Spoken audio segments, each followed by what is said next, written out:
Всім привіт! Мене звуть Света, і я хочу розповісти далі, як протягувалася моя історія, коли я приїхала в Мінськ і пішла на працю. Атрымоўваецца, што вось я прыйшла ў аўторак на факультэт, і было паседжанне кафедры, все ок, там працоўны працэс, і потым мне загадчык кафедры паказаў, што яму загадалі запомніць нейкі дакумент, што я адсутнічала ў панядзелак на працы. Вот. Мы пашлі з ім разам к дэкану пагутарыць. Гутарка краналася толькі моманту маёй адсутнасці на працы і пра то, што я мушу прысутнічаць. Яна не ішла ні пра групу, ні пра штосьці яшчэ, ні пра нейкую палітыку, ніякай гаворкі не ішло. Вось. І меня сказалі, што я абавязана напісаць тлумачальныя запіскі, дзе я была 2 тыдні і вось адсутнічала ў панядзелак.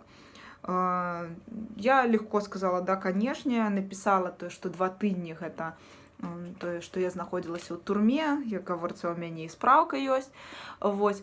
А тое, што я адсутнічала ў панядзелак, я вось так растлумачыла, што нядзелю я адпачывала, пасля турмы прыходзіла ў сябе, а ў панядзелак ужо мы ехалі з Іванова, і гэта занимала там каля 6 ці болей гадзін даехаць, дабрацца адтуль. Вось. І мяне ў гэты час падмяняў іншы выкладчык, я гэта спецыяльна дамовілася, і не бачыла ніякіх праблем у гэта. Потым, далей я працягнула працаваць на гэтым тыдні, і потым даведалася толькі ў нядзелю, і у пятніцу і ў суботу даведалася падрабязней, што ў пятніцу быў сход правкомаў, прафсаюзны сход, дзе нібыта зачытваўся загад ректара пра маё звальненне, мае тлумачальныя запіскі, і прафсаюз мусіў прыняць рашэнне, ці дастаткова гэтая моя тлумачальная запіска прычына для таго, каб мне застацца, ці мяне варта ўволіць. Для мяне гэта было вельмі цікава, таму што я заўжды думала, што прафсаюз мусіць абараняць правы працаўнікоў, і як мінімум мусіць тады з імі пагутарыць на гэты конт, а не рабіць такую шэрую схему за закрытымі дзвярыма, дзе ты нават не ўяўляеш, што будзе паседжанне з тэмай пра тваё звальненне, а дазнаешся пра гэта постфактум. Гэта выглядае ўсё слаба, я бы сказала. Вось. І я даведалася, што такі сход быў, што ніхто не бачыў ніякіх дакументаў на гэты конт. І гэта быў уже намёк на тое, што нібыта будзе звальненне, да, так ці інакш, у нейкай форме яно будзе. Мне было спачатку сумна з-за ўсіх гэтых і падзей, ўсё гэта навалілася, нервы, гутарка з выкладчыкамі. Потым, калі я ўжо астыла, я падумала, ок, калі штосьці ўдасца камусьці з выкладчыкаў, маіх калегаў, адстаяць маю магчымасць працы, я працягну, хаця все роўна уяўляла, што гэта, пэўна, будзе цяжка, бо можа быць нейкі яшчэ ціск. Так же, как уже ён пачаўся на прошлым тыдні, накшталт я мушу увесь час знаходзіцца на працы. Я кажу, я вельмі рада, я толькі з радасцю, но у мяне няма працоўнага месца, дайце мне працоўнае месца. А яго сапраўды няма. У нас у маленькім кабінеце 3 камп'ютары і 15 выкладчыкаў прыходзяць папрацаваць і сыходзяць. То есть гэта не умовы для працы. Вось. І то есть я думала, што можа працягнуцца нейкі ціск вось такога кшталту, але ўжо ў панядзелак мне з боку дэкана было прапанавана, што я магу сама звольніцца, і тады ў мяне будзе нібыта прыгожы артыкул запісаны ў працоўнай кніжцы па згодзе бакоў, але я разумела, што я-то тут пры чым? Я працавала цудоўна 6 год, і я также магу працягваць, не бачу ніякіх праблемаў у сваёй працы. Калі вы лічыце, што я штосьці зрабіла не так, звальняйце мяне, я не хачу звальняцца.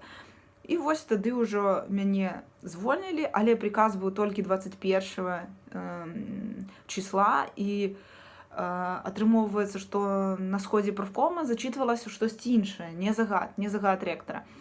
Потым я ўжо паглядзела, калі я пабачыла загад, што там былі спасылкі на дакументы, накшталт дакладная запіска, нейкі ліст з БДУ, які ніхто ніколі не бачыў, што гэта за дакументы, не ўяўляю. Вось. Я напісала запыт, каб мне даслалі копію гэтых дакументаў. Такім чынам, як бы мяне звольнілі афіцыйна за прагул, але я думаю, што гэта не за прагул, а за то, што я вообще актыўны чалавек, бо калі за прагул, то адразу тут жа зараз ужо пачаўся такі бадхёрт, турботы іншых выкладчыкаў, якія апалітычныя, яны такі думаюць, так мяне ж цяпер могуць за прагул звольніць. Вядома, што хутчэй за ўсё іх трогаць ніхто не будзе. Але калі гэта ўсё пададзена так, што гэта ўсё па трудавому кодэксу, то людзі пачалі перажываць яшчэ больш за сябе, ўжо не за мяне. Вось. Цікавы проста такой эфект атрымаўся, як па мне. Магчыма, я дапускаю магчымасць, што калі будуць нейкія змены праз нейкі час, можа быць, я вернуся працаваць, але хацелось бы мець больш такіх якасных зменаў, нейкія там новыя лабараторыі, новыя приборы, новыя праграмы, нешта такое фундаментальна новае на факультэце у тым ліку, сучаснае, вось, і менш бюракратыі, вось. І я не выключаю гэтую магчымасць. Зараз я ўжо крыху адпачываю пасля ўсяго, што здарылася, проста псіхалагічна адпачываю ад гэтай сітуацыі. Прыходзяць прапановы і са школ, і з розных кружкоў, і з універсітэтаў штосьці рабіць. Мне зацікавіла прапанова працы ў лабараторыі, я не ўяўляю, што там, але хацелось бы паспрабаваць, дагэтуль, бо я працавала толькі ў студэнцкіх такіх лабараторыях. Вось. Таму мне б цікава было працягваць працу менавіта з фізікай, і хочацца, каб гэты кірунак, навука развівалася бы тут так же магутна, як IT. Вось. І гэта, ў прынцыпе, і ўся гісторыя на сёння. Таксама, калі я пабачыла актыўнасць у групе, у чаціку, мяне парадавала, што людзі працягваюць камунікацыю, яны працягваюць рабіць тое, што ім падказвае іх сэрца, іх сумленне. І гэта яшчэ раз з'яўляецца доказам таго, што ніхто з нас не адзін дзейнічае, а што мы падзяляем нейкія агульныя думкі, агульныя каштоўнасці, і гэта значыць, што нават калі ты сёння штосьці не можаш зрабіць, там сидзіш там дзесьці, то іншы чалавек, ён паступае так, як ты бы мог паступіць. І гэта вельмі натхняе. Вось. Пакуль гэта гісторыя прыпыняецца, але я думаю, што працяг будзе.